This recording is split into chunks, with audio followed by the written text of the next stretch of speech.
Hello friends, स्वागत है आपका हमारे यूट्यूब चैनल पर। आज हम आपको बताएंगे कैसे एक क्रिएटिव डैशबोर्ड आप बना सकते हैं आपके एक रॉ डेटा से। एक ही जगह पे आप किस तरीके से ऐसे अपने डेटा को रिप्रेजेंट कर सकते हैं ताकि आपको सारा डेटा ग्राफ के फॉर्म में आपको मिल जाए।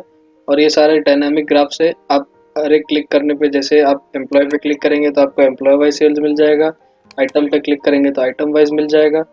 इस तरीके के डैशबोर्ड को बनाने के लिए आप एंड तक हमारे साथ बने रहिएगा। हम आपको स्टेप बाय स्टेप सिखाएंगे एकदम स्क्रैच से। चलिए शुरू करते हैं। पहले हमारे पास जो डेटा है उसको समझ लेते हैं। यहाँ हमारे पास कुछ 10,000 रोज का डेटा है और इस डेटा में हमारे पास डेट है, आइटम में हमारे पास कुछ इतनी तरीके के आइटम्स हैं, आप देख सकते हैं यहाँ पे। इसके बाद cost price, sale price, discount, quantity, sales, profit. फिर कंट्री वाइज है, कंट्री में सिर्फ हमारे पास इंडिया है अभी। एंड सिटी में कुछ इतनी सिटीज है हमारे पास। फिर सेगमेंट है, सेगमेंट में 4 सेगमेंट्स है, home, home decoration, kids, main clothing, women clothing. और फिर है हमारे पास क्लस्टर। क्लस्टर बेसिकली हम ये शो कर रहा है कि एम्प्लॉय कौन से क्लस्टर को बिलोंग करता है, ब्लू है, ग्रीन है या रेड है।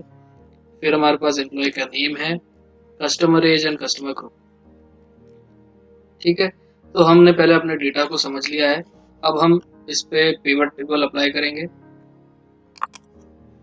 यहाँ जाकर के इसका नाम देंगे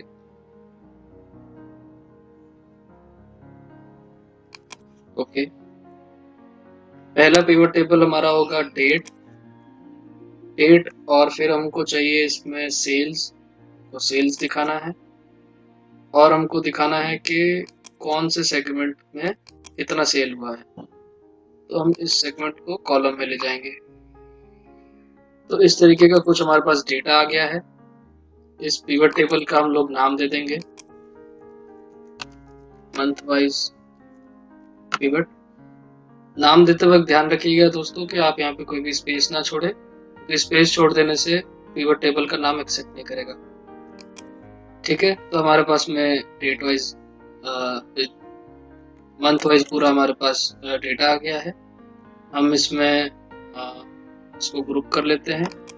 ग्रुप करेंगे हम लोग डेज एंड ईयर से, सॉरी मंथ एंड ईयर से, माफ कीजिएगा। ईयर भी हमारे पास एक ही है, इसलिए आप चाहें तो ईयर भी आप यहाँ से बता सकते हैं।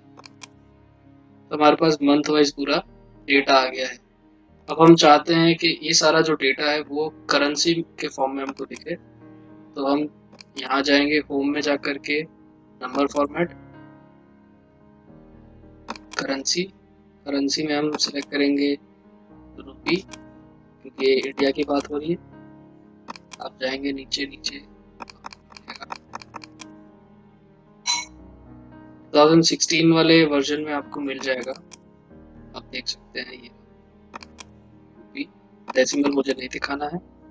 ओके, सो इस तरीके से आप दिखा सकते हैं कि कैसे आपका रुपीज में सारा डेटा है। अब मुझे इस पे ग्राफ लगाना है, तो मैं एनालाइज में जाऊंगा। यहाँ पे एनालाइज में जाके पिवट चार्ट पे क्लिक करूंगा। मैं चाहता हूँ कि लाइन लाइन बार दिखे विथ मार्कर्स, ताकि मुझे पता चले कि कौन सा पॉइंट, अगर कोई पॉइंट वाला ग्राफ आ रहा है तो कैसे दिखता है। मैं ये इस पे क्लिक करूंगा, सम ऑफ सेल पे राइट क्लिक करेंगे और हाइड ऑल फील्ड बटन्स हम कर देंगे, हमको फील्ड बटन्स नहीं चाहिए। ये जो होम डेकोर वाला लीजेंड जो है वो हमको बॉटम में चाहिए, तो हम ये प्लस वाले सिंबल पे क्लिक करेंगे, लीजेंड के वहाँ पे माउस बार को रखेंगे, इस पे क्लिक करेंगे, देन हम यहाँ पे इसको बॉटम में। ओके, अभी हमको यहाँ पे ग्रिड लाइंस तो चाहिए। ये डेटा हम चाहते हैं कि ये मिलियंस में हमको दिखाई दे, तो हम इस पे राइट क्लिक करेंगे, फॉर्मेट एक्सिस में जाएंगे। जैसे ही हम फॉर्मेट एक्सिस क्लिक करते हैं तो राइट साइड पे कुछ ऐसा एक टैब खुल जाता है। नंबर में जाएंगे, नंबर में जाके यहाँ पे करेंसी तो नहीं। ओके, तो यहाँ हम just double comma and double inverted comma में m लिख देंगे तो ये मिलियंस में शो होने लगेगा। ये हमारा ग्राफ आ गया। हम चाहते हैं कि इसको एक चार्ट टाइटल दिया जाए। चार्ट टाइटल देने के लिए आप प्लस पे जाके चार्ट टाइटल क्लिक कर सकते हैं। चार्ट टाइटल का नाम आप दे सकते हैं ऐसे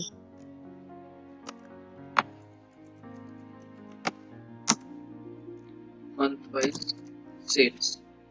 अब मैं चाहता हूँ कि इसको लेफ्ट साइड में दिखाऊं तो शिफ्ट दबा करके इसको होल्ड कीजिए ताकि ये इसका अलाइनमेंट चेंज ना हो और इसको लेफ्ट साइड में लेके आ जाइए। अगर आप चाहते हैं कि इसको सेंटर में रखना है तो आप सेंटर में भी रख सकते हैं।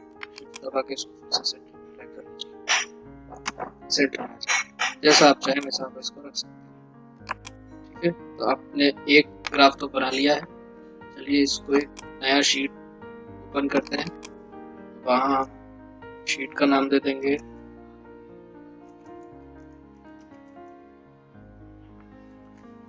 डैशबोर्ड 1 क्योंकि डैशबोर्ड नाम की शीट मेरे पास ऑलरेडी है। इसमें मैं ये वाली शीट को कंट्रोल एक्स करूंगा यहाँ से और यहाँ पे कंट्रोल,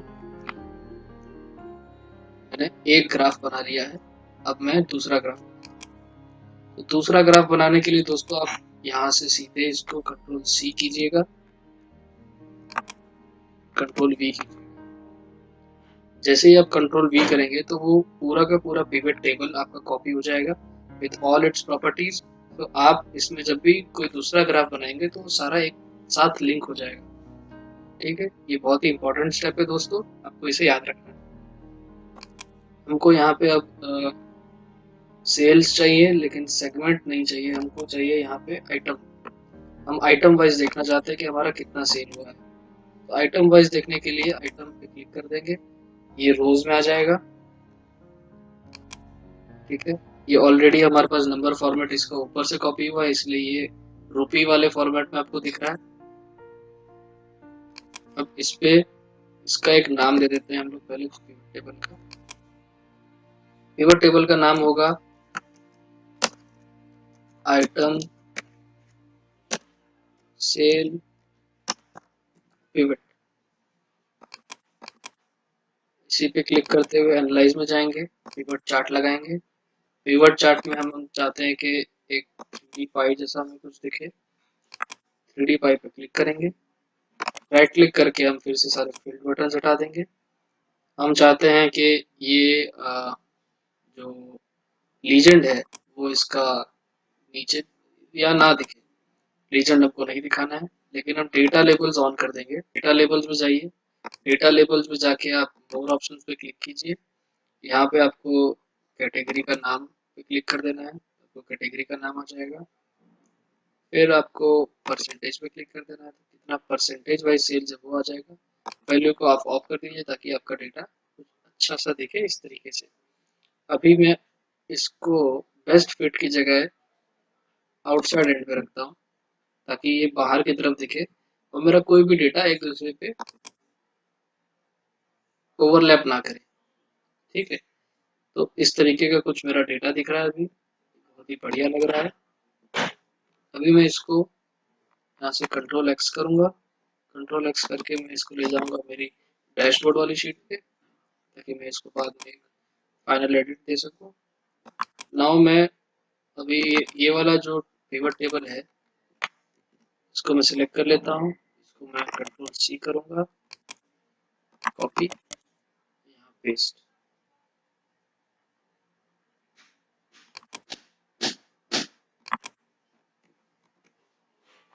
ठीक है, अभी इस वाले पिवट में मुझे अब सिटी चाहिए एंड सेल्स चाहिए। मुझे सिटी वाइज सेल्स देखना है तो मैं क्या करूँगा, सेल्स को मैं वैल्यूज में रखूंगा और सिटी पे क्लिक कर दूंगा। जैसे ही मैं सिटी पे क्लिक करता हूँ मेरा सारा का सारा डेटा सिटी वाइज पिवट के फॉर्म में मुझे दिखने लगता है। ठीक है, अब मैं इस पे एक चार्ट लगाऊंगा।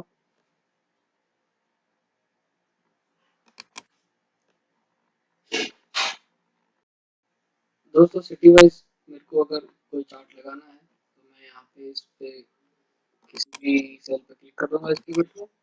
इस पिवट का तो पहले मैं नाम दे देता हूँ,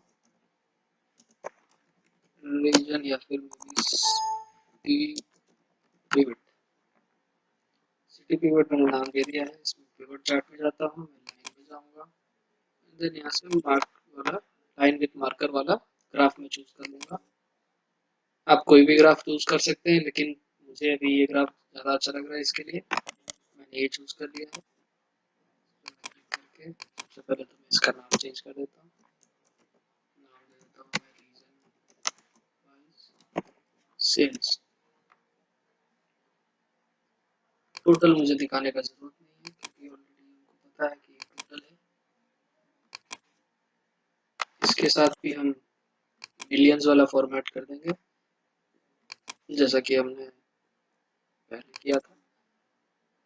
नंबर में जाइए, लास्ट में double comma, double comma M add, तो ये मिलियंस में शो होने लगेगा। ठीक है, इस तरीके का कुछ आपके पास डेटा आ गया है। आप इसको रिसाइज कर सकते हैं अपनी मर्जी के हिसाब से। इसको कंट्रोल एक्स करेंगे, डैशबोर्ड वाली शीट में पेस्ट करेंगे। फिर से मैं इस अपने पिवट टेबल को कॉपी कर लूंगा, एक जगह पे पेस्ट कर लूंगा। अब मैं चाहता हूं कि मुझे क्लस्टर वाइज मेरा एम्प्लॉय का कितना सेल हुआ है वो मुझे दिखाई दे। मैं क्लस्टर पे क्लिक करूंगा और सेगमेंट पे क्लिक करूंगा, नहीं सॉरी, एम्प्लॉय पे क्लिक करूंगा। और अब मैं चाहता हूं इसमें कि मेरा एम्प्लॉय ने किस पॉइंट ऑफ सेल के थ्रू इस सेल्स को अचीव किया है। तो मैं इस पॉइंट ऑफ पीओएस वाले कॉलम को मैं कॉलम्स में लेके आ जाऊंगा, ताकि मेरे पास क्लस्टर वाइज एम्प्लॉय का कैश और ऑनलाइन का सेल मुझे मिल जाए।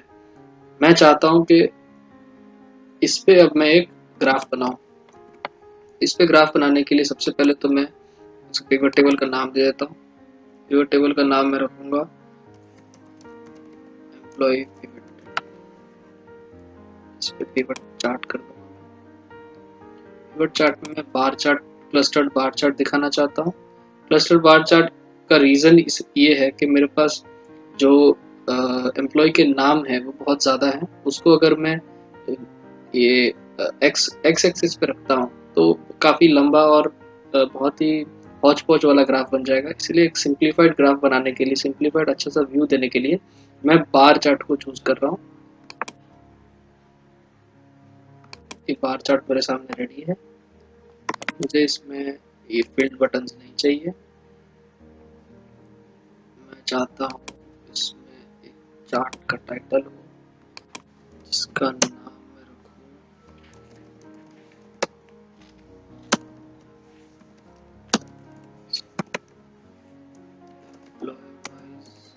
सेल्स।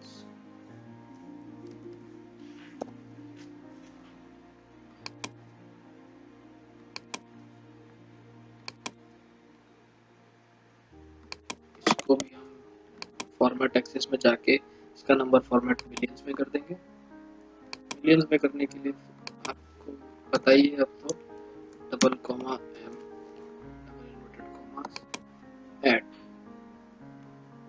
ये आ गया हमारे पास एम्प्लॉय का सारा डेटा।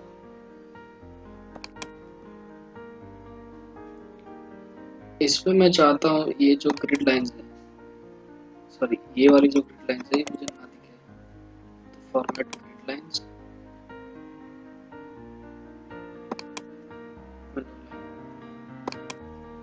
आप डायरेक्टली भी कर सकते थे। यहाँ ग्रिड लाइंस में जाके कौन सी ग्रिड लाइन आपको रखनी है वो आप यहाँ से रखिए, बाकी डिलीट कर दीजिए। ओके, ये हो गया। अब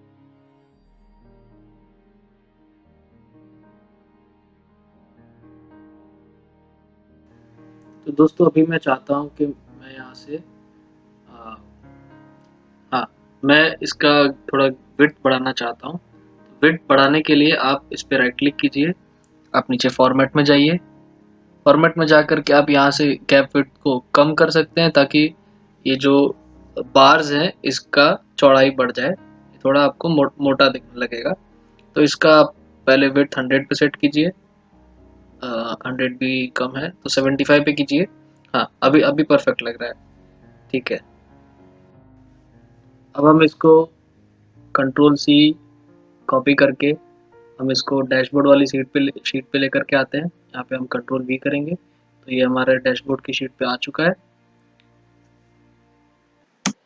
दोस्तों सारा हमने पिवट बना लिया है, 4 पिवट हमने बना लिए हैं एंड 4 हमने डैशबोर्ड क्रिएट कर लिया है। अब हम थोड़ा इस डैशबोर्ड को सेट कर देंगे, थोड़ा सा पिवट टेबल को अच्छे से। तो ये हमने सारा फॉर्मेटिंग कर लिया है, हमने सभी ग्राफ्स को एक अच्छी तरीके से अरेंज कर दिया है यहाँ पे। इसमें ये जो लीजेंड है मैं चाहता हूँ ये बॉटम में दिखे ताकि ये ग्राफ थोड़ा और अच्छे से अरेंज हो पाए। प्लस पे राइट क्लिक करके लीजेंड में जा करके आप इसको बॉटम में ले आइए। ओके, तो अभी हमारा पूरा डैशबोर्ड जो है वो अच्छे से दिख रहा है। अब हम इसमें स्लाइसर्स ऐड करेंगे। तो स्लाइसर्स आपको ऐड करने के लिए पहले एनालाइज, किसी भी एक ग्राफ को आप चूज कर लीजिए, देन आप एनालाइज में जाइए।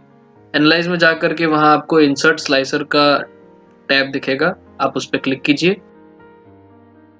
जैसे ही आप उस पर क्लिक करते हैं आपको एक डायलॉग बॉक्स दिखता है जिसमें वो सारे ऑप्शंस होंगे जो आपके डेटा के कॉलम में थे।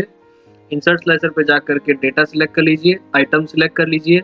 उसके बाद में आप नीचे जाएंगे तो सिटी सिटी आपको दिखेगा, सिटी सिलेक्ट कर लीजिए। नीचे जाएंगे तो आपको क्लस्टर दिखेगा, सेगमेंट दिखेगा एंड एम्प्लॉय दिखेगा। आपको ये सब सिलेक्ट कर लेना है, ओके पे प्रेस कर देना है। तो आपके सामने सारे के सारे स्लाइसर बॉक्स आपके सामने खुल जाएंगे और इस फिर हम उनको अरेंज करेंगे। स्लाइसर बॉक्स को अरेंज करने के लिए आप किसी भी एक स्लाइसर बॉक्स को सिलेक्ट कीजिए, ऊपर जा ऑप्शंस में जाइए, वहाँ पे कॉलम्स में आपको कॉलम नंबर ऑफ कॉलम आप ऐड कर सकते हैं। जैसे कि मुझे डेट जो है वो एक ही रो में दिखाना है तो मैं 12 सिलेक्ट कर लूँगा क्योंकि 12 महीने होते हैं। तो इस तरीके से आपको एक ही रो में 12 के 12 महीने आपको दिख जाएंगे। अब आप उसको अरेंज कर लीजिए। इसी तरीके से बाकी सारे जो स्लाइसर बॉक्सेस हैं आप उनको अरेंज कर सकते हैं। तो आप देखते जाइए हम किस तरीके से उनको अरेंज करते हैं। थोड़ा सा हम फास्ट फॉरवर्ड कर लेते हैं और सभी को अरेंज कर देते हैं फटाफट।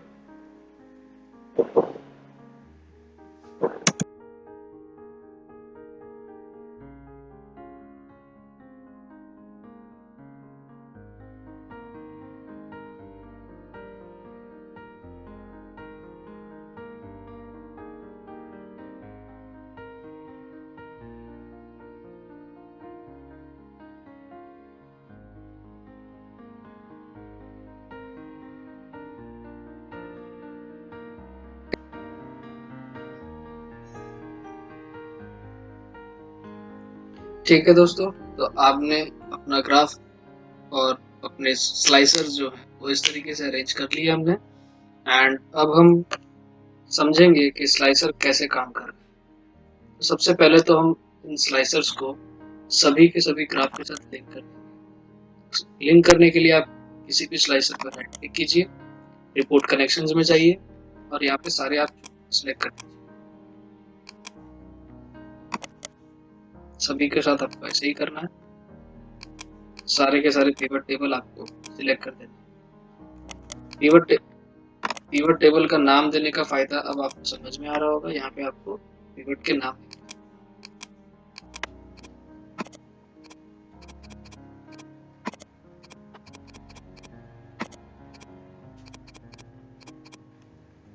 तो हमने अपने सारे स्लाइसर्स को सभी पिवट के साथ में अटैच कर दिया है।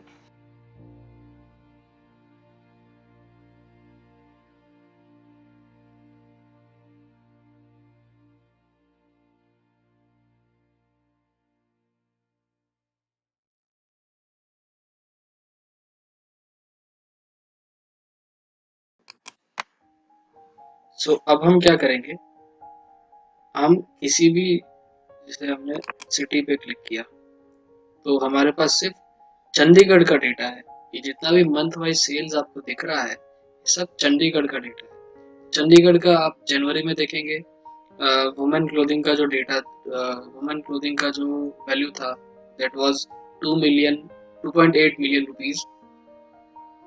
अगर आप कोलकाता का देखेंगे चेंज हो जाता है, अगर आप चेन्नई का देखेंगे फिर चेंज हो गया। रीजन वाइज सेल्स में आपको जस्ट एक डॉट दिख रहा होगा बिकॉज चेन्नई का सिर्फ ये शो कर रहा है, सारे रीजन का हम शो नहीं कर रहे हैं यहाँ पे। अगर आपको दूसरे रीजन का भी शो करना है तो जस्ट आप यहाँ से मल्टी सिलेक्ट कर सकते हैं, इसको क्लिक करके रखिए, इंदौर आ गया, दिल्ली आ गया, चंडीगढ़ आ गया। इस पे फिर क्लिक करेंगे तो अनसिलेक्ट हो जाएगा। तो इस तरीके से आप सिलेक्ट कर सकते हैं। आपने जैसे मान लीजिए आपको अब सारे फिल्टर हटाने हैं तो यहाँ से ये क्लिक करके आप फिल्टर को क्लियर कर सकते हैं। जैसे मान लीजिए मैंने दीपिका शर्मा पे क्लिक किया तो इस एम्प्लॉय की जितनी सेल्स की डिटेल है वो हमको मिल जाएंगी। अब मैं चाहता हूँ कि उसने पैंट कितना बेचा है उसका डेटा मुझे मिले। उसका डेटा ये है हमारे पास, उसने 0.254 मिलियन का पैंट सेल किया है। अब देखिए यहाँ पे एक और हमको गड़बड़ दिखाई दे रही है, तो हम उसको सही कर सकते हैं किस तरीके से। ये जो है यहाँ पे सब 0 मिलियन दिख रहा है, तो इसको सही करने के लिए आप फॉर्मेट एक्सेस में जाइए। अब जैसे ही फॉर्मेट एक्सेस में जाते हैं यहाँ पे आप नंबर में जाइए, यहाँ पे आप .00 comma comma double inverted comma M add, जैसे ही आप ऐसा करेंगे तो आपको डेसिमल्स में भी दिखने लगेगा। आप 00 नहीं चाहते हैं, सिंगल डिजिट चाहते हैं, तब आप एक सिंगल रखिए, आपको एक सिंगल डिजिट पर दिखेगा।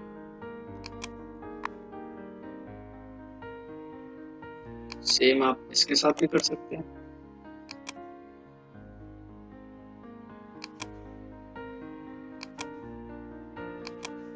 .0 डबल कॉमा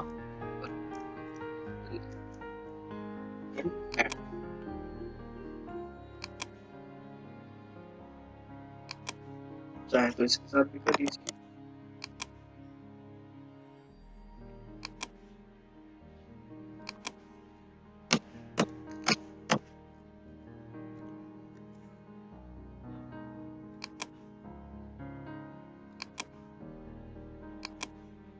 ठीक है, तो आपको एक सिंगल डिजिट का डेसिमल भी दिख रहा है।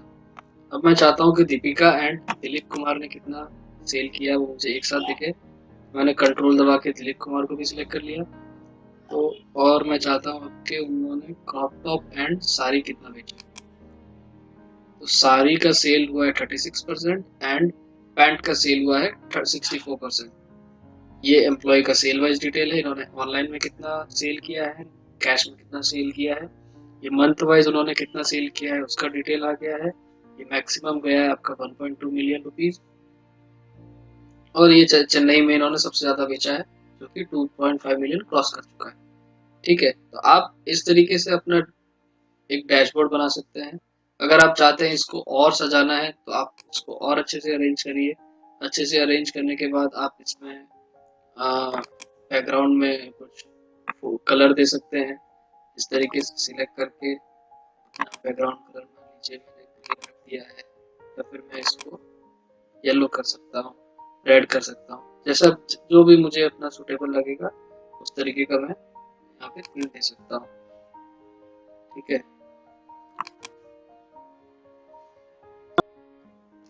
दोस्तों आपने शायद ध्यान दिया हो यहाँ पे डेट में हमारे पास कुछ ऐसे भी बटन्स आ गए हैं जिसमें कोई डेटा नहीं है, तो वॉइड डेटा वाले बटन्स हमारे पास है।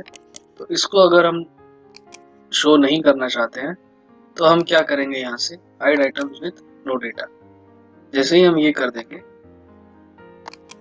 तो ये गायब हो जाएगा। फिर आप इसको थोड़ा सा रिसाइज कर लीजिए एंड आपका स्लाइसर फिर से रेडी। उम्मीद करता हूँ आपको हमारा वीडियो अच्छा लगा होगा। इसी तरीके के और एक्सेल वीडियोस देखने के लिए आप हमारे चैनल को सब्सक्राइब कीजिए, वीडियो को लाइक कीजिए एंड अपने दोस्तों के साथ शेयर कीजिए। तब तक के लिए गुड बाय।